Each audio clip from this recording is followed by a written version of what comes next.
ஒரு மனிதனால சரியா உள்ள உட்காரவே முடியாது. 4 அடி உயரமும் 2 அடி அகலமும் தான் உண்டு. அது மட்டுமா எறும்பும் கடிக்கும். காரியக்காரன் உள்ள எப்படித்தான் இருக்கானோ. அவங்கிட்ட ஏதோ ஒரு சித்து வேலை இருக்கு. அதை விடு, நாளை போற வழி நினைச்சாதான் பயமா இருக்கு. இதுதான் நெடுமங்காடு போற காட்டுப்பாதை.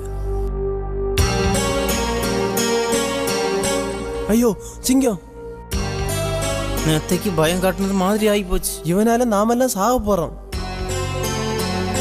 காரியக்காரரே, காரியக்காரரே, எங்களை காப்பாற்றும் காரியக்காரரே, இல்லைன்னா சிங்கம் எங்களை கொன்னு போடும் காரியக்காரரே. இயேசு ஆண்டவரின் பேரால் உனக்கு நான் கட்டளையிடுகிறேன், இங்கிருந்து போய்விடு.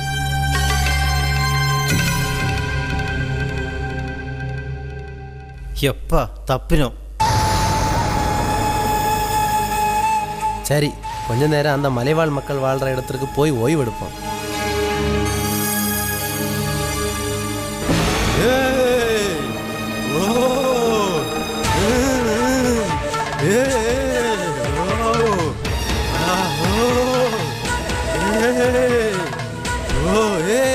சிங்கம் வந்து ஒன்னு செய்யாம போச்சே. எப்படி சொல்லுடா? சொல்லு சொல்லு. விடமாட்டேன். நான் யாருன்னு தெரியுமா? சொல்லு.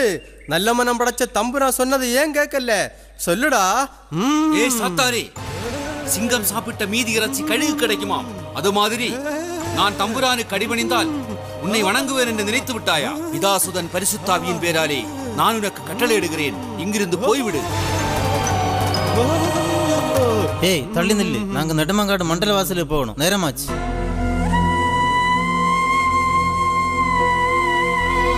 காரியக்காரரே, தாங்கள் எவ்வளவு கௌரவமாக இருந்தீர்கள், இப்போது பார்த்தாலே பாவமாக இருக்கிறது. ஏன் தங்களின் புத்தி இப்படி மாறிவிட்டது? ஆண்டவருடைய அருளை பெற துன்பங்களை பொறுத்துத்தான் ஆக வேண்டும். துன்பப்படுவோர் பேறு பெற்றோர், ஏனெனில் விண்ணரசு அவர்களுடையது. தாங்கள் படித்ததை நான் கேட்கவில்லை. இங்கு தம்புரானின் விருப்பப்படித்தான் நடக்க வேண்டும். ஆண்டவர் முன் தம்புரான் என்றோ சாதாரண மனிதன் என்றோ இல்லை, அனைவரின் ஆத்துமா ஒன்றே. காவலர்களே, பகலில் ஊர்வலமாக கொண்டு போகும்போது இவனது வாயை கூடையால் மூடுங்கள். இரவு வேளையில் பாம்பும் தேளும் உள்ள சருகு நிறைந்த அறையில் இவனை படுக்க வையுங்கள்.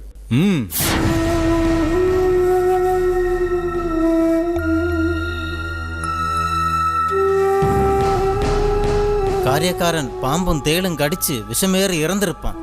வா வா, கதவு திறந்து உள்ள போய் பார்ப்போம். வேண்டாம் வேண்டாம், எப்படியும் இறந்திருப்பான். காலையில பார்க்கலாம்.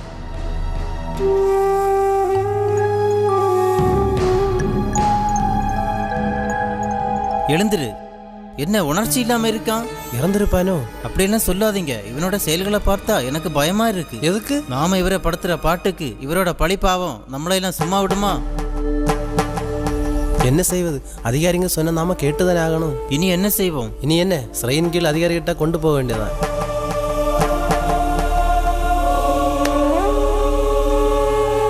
தண்ணி தண்ணி. டேய், உயிருள்ள பணமா இருக்கிற ஒன்ன எங்களால தூக்க முடியாது. எழுந்துரு. எழுந்துரு. சிறையின் கீழ் மண்டலவாசல் பக்கத்துல தான் இருக்கு. சீக்கிரம் எழும்பு, போவோம்.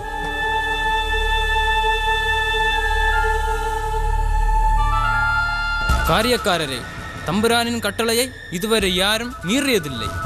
தங்களுக்கு எவ்வளவு திமிரு! அவரது ஆட்சியை அசிங்கப்படுத்த நினைக்கிறீர்கள். அதிகாரி, நீங்கள் தம்புரானின் பணியாள், நான் மூவுலகை ஆளும் இறைவனின் பணியாள். ஆனால் நான் தம்புரானுக்கு எதிரி அல்ல. அரசு பணியாளரான தாங்கள் ஈனசாதி மக்களின் மதத்தில் சேர்ந்தது, புது மத கருத்துக்களை பிறப்பது தவறுதானே? உலகத்தையும் மனிதரையும் படைத்தது கடவுள். அவர் ஈனர் என்றோ அடிமை என்றோ படைக்கவில்லை. கடவுளின் கண்களுக்கு எல்லோரும் ஒன்றுதான். நிறுத்து. இவனை கொண்டு சென்று அஞ்சு தங்கு கோட்டையில் கட்டி வையுங்கள். பிறகு இவனை மீனுக்கு இரையாக கொடுக்கப் போகிறோம் என்று ஊரங்கும் முரசடியுங்கள்.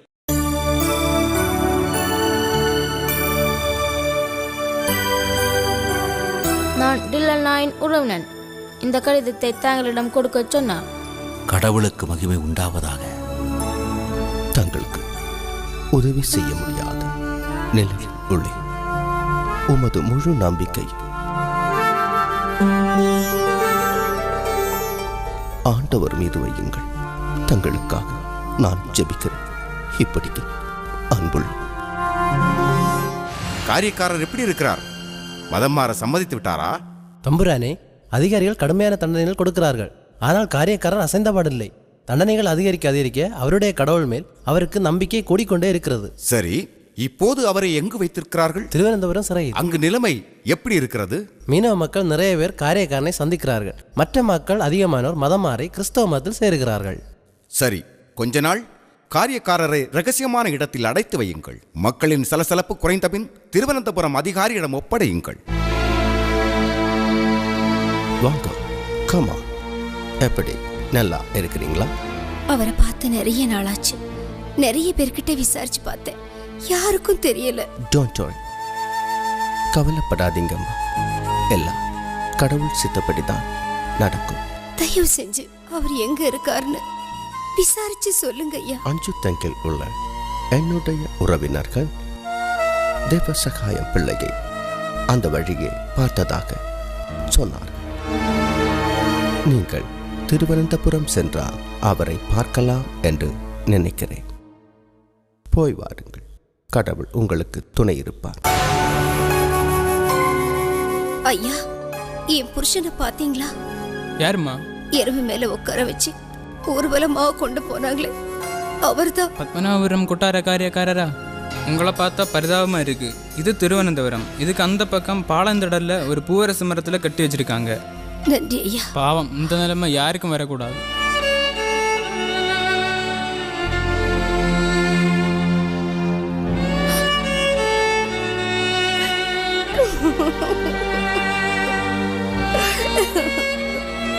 ஞானப்பூ, தைரியமாக இருக்க வேண்டும். இந்த நிலைமை கடவுள் நமக்கு தந்த பாக்கியம். இல்லைங்க, நம்ம யாருக்கும் ஒரு துரோகம் செய்யலையே, பின்ன நமக்கு மட்டும் ஏன் இப்படி? அப்படி சொல்லலாமா? அந்த கடவுள் நம்மை அதிக அன்பு செலுத்துகிறார். நீ அன்னை மரியாதை நினைத்து ஜெபம் செய், அவங்க உனக்கு ஆறுதலா இருப்பாங்க. ஓ சாத்தானே, உன் வேலை எங்களிடம் காட்டாதே. நீ ஆண்டவரிடம் பேசிக்கொள். நீ தம்புரானின் விருப்பப்படி நடந்தால் உனக்கு திருமணமான நாட்களில் நீ மனைவியுடன் சந்தோஷமாக வாழ்ந்தது போல இனியும் உன்னை வாழச் செய்வேன். உன் மனைவிக்கு வேண்டியாவது நீ மனம் திரும்பு. நீ எங்களுக்கு உதவி செய்வது போல் நடித்து ஆண்டவரிடமிருந்து எங்களை பிரிக்க பார்க்கிறாயா? ஆண்டவரின் நாமத்தால் நான் உனக்கு சொல்லுகிறேன், இங்கிருந்து போய்விடு. ஆண்டவரே, உமக்கு நன்றி. ஞானப்பூ, ஆண்டவர் எப்போது நம் கூடவே இருப்பார்.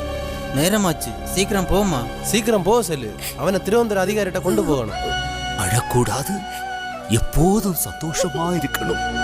போம்மா, கவலைப்படாத. தினமும் ஜெபம் செய்யணும்.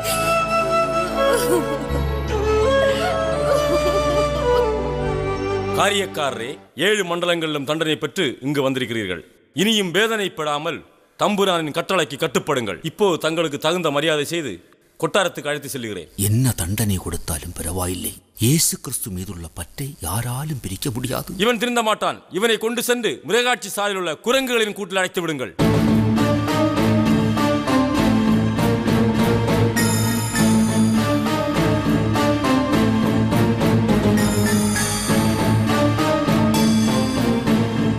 அதிகாரி அவர்களே, குரங்கு கூட்டில் காரியக்காரனை அடைத்த பிறகும் அந்த நாட்டத்தையும் பொருட்படுத்தாமல் இயேசு இயேசுவின் உளறிக் கொண்டிருக்கிறான். இனியும் அவன் திருந்த மாட்டான். அவனை ஊர் ஊராக எருமை ஊர்வலம் கொண்டு செல்லுங்கள்.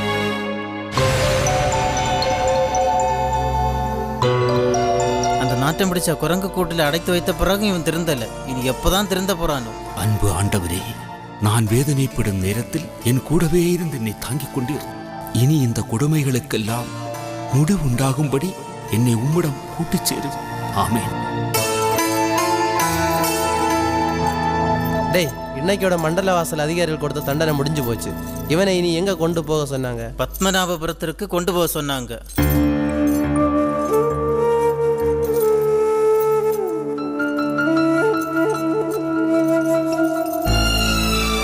நடந்து நடந்து ரொம்ப களைப்பா இருக்கு. சற்று நேரம் ஓய்வெடுப்போம். அன்பு ஆண்டவரே, பாவிகளை ரட்சிக்க இந்த உலகத்துக்கு வந்தீர். உமக்கு கோடி நன்றி. நீரையும் நாட்டு தம்புரான் மார்த்தாண்டவர்மாவையும் அவரது அதிகாரியையும் மற்றும் கொட்டாரத்தில் பணி செய்யும் அனைவரையும் மன்னித்து ஆசீர்வதித்து ரட்சித்து அருள் புரியும். ஆமென். நீ எங்களையெல்லாம் பழித்து பேசுறியா? உனக்கு வைக்கிறேன் வேட்டு. வணக்கம் தம்புரானே. காரியக்காரனுக்கு எவ்வளவு தண்டனை கொடுத்தும் மனம் திருந்தவில்லை. மட்டுமல்ல, அரசின் அதிகாரிகளும் பழித்து பேசுகிறார். ராமையரே, காரியக்காரனுக்கு தண்டனை மேல் தண்டனை கொடுங்கள். அவன் மனம் திருந்தி விட்டான் என்ற நல்ல செய்தியோடு என்னை வந்து பாருங்கள். உத்தரவு தம்புரானே. தளபதியாரே, நீலகண்டன் விஷயத்துல என்ன முடிவு செஞ்சிருக்கீங்க? நீலகண்டனுக்கு கொடிய தண்டனை கொடுத்து அவன் மனதை மாற்ற தம்புரான் எனக்கு முழு அதிகாரத்தையும் கொடுத்திருக்காரு. அப்ப முதல்ல என்ன செய்ய போறீங்க? நீலகண்டனை மணலிக்கு கொண்டு சென்று சுண்ணாம்பு சூளையில போட போறேன். அங்கே அவன் வெப்பம் தாங்காம உடனே மதம் மாறி விடுவான்.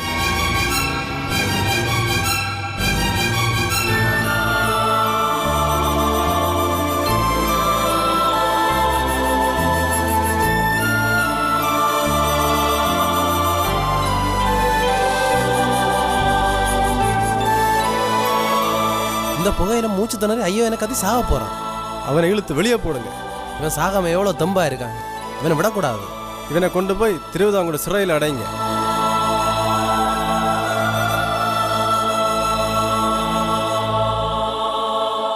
தம்புரானே, காரியக்காரன் திருவிதாங்கூட சிறையில் இருப்பது நமக்கு நல்லதல்ல. அனைத்தும் அவருக்கு சாதகமாகவே இருக்கிறது.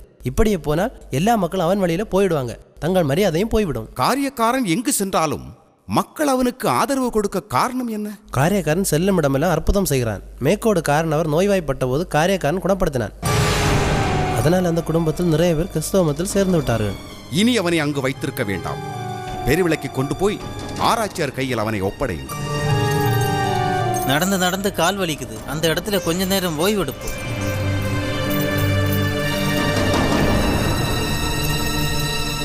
காவலர்களே, குடிக்க கொஞ்சம் தண்ணீர் தருவீங்களா?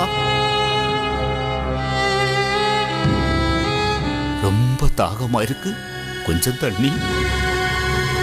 இவன் சும்மா இருக்க விட மாட்டான். தண்ணி தண்ணின்னு கேட்டு அந்த குட்டையில் இருக்கிற தண்ணியை எடுத்து கொண்டு கொடு.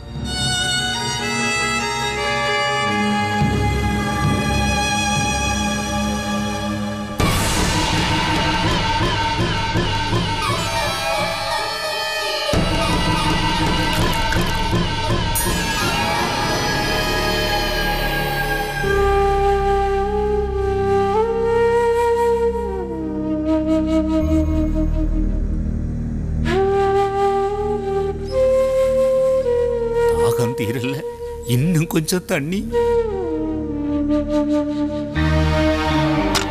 ஆண்டவரே, நீரே எனக்கு தாகத்தை தந்தவர். என் தாகத்தை தீர்க்க உம்மாலே முடியும். நீர் தரும் தண்ணீர் இல்லாமல் என் தாகம் தீராது.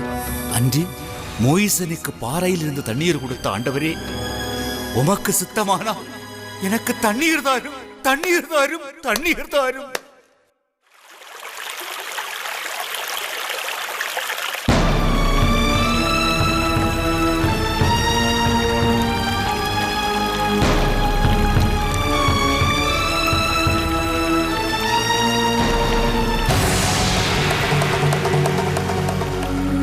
ஆண்டவரே நன்றி, ஆண்டவரே நன்றி.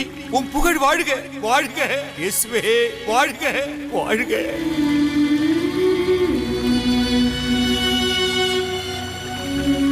இது என்ன அற்புதம்! இவன் போகும் இடமெல்லாம் அதிசயம் செய்கிறான். இவனால நமக்கு ஏதாவது ஆகுமோ? இதை குடிச்சு பாருங்க, அமிர்தம் போல இருக்கு. வாங்க குடிங்க.